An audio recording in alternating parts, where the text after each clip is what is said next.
Gina Candelario with Kuper Sotheby's International Realty.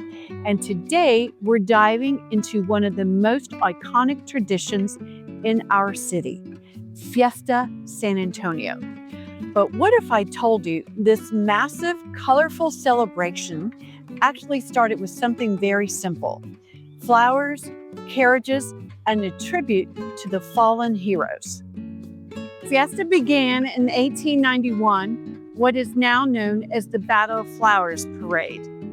A group of San Antonio women wanted to honor the soldiers who died in the Battle of the Alamo and the Battle of San Jacinto, the defining battles of the Texas independence. So they organized a parade right in front of the Alamo.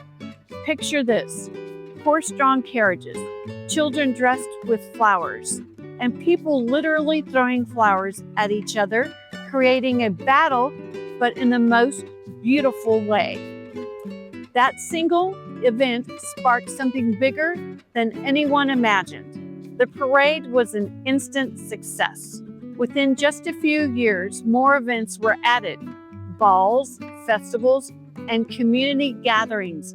And by 1895, Fiesta had already grown into a week-long celebration. Over time, it evolved from a single parade to a single carnival to what we now know as Fiesta San Antonio.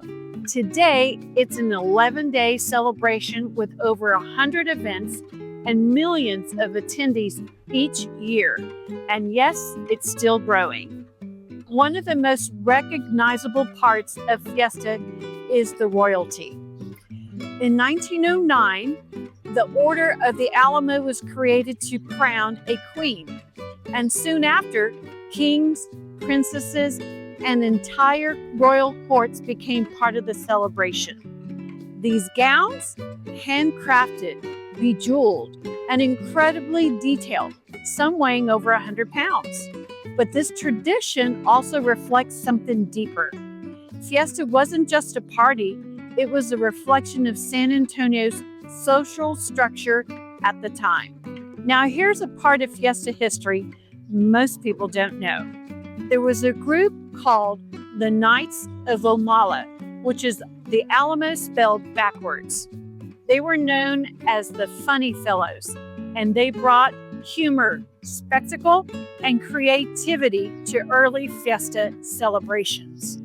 They organized elaborate parades, including torchlight parades filled with lights and theatrical elements, essentially early versions of what we now see in Fiesta's biggest events. They also helped introduce something we all love today: Fiesta medals. As the years went on, Fiesta kept evolving. In 1941, the river parade began along the San Antonio River. In 1948, the Fiesta Flambeau parade, our iconic night parade, lit up the city. Night San Antonio became a cultural favorite in La Vita. And festivals like Fiesta de los Reyes brought music and food and community all together. Fiesta became more than history. It became culture. By the mid-20th century, Fiesta began to evolve socially as well.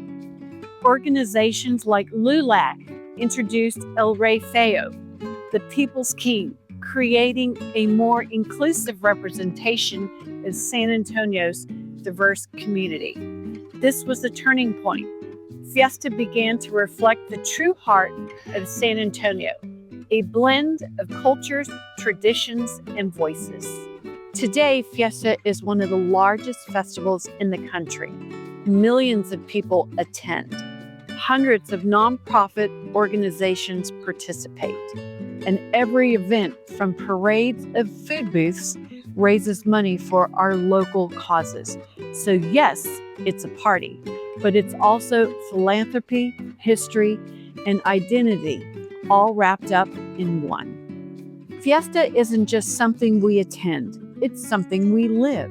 It's a celebration of where San Antonio has been, where we are today, and the community we continue to build together. This is Gina Candelario with Kuper Sotheby's International Realty, and I will see you at Fiesta.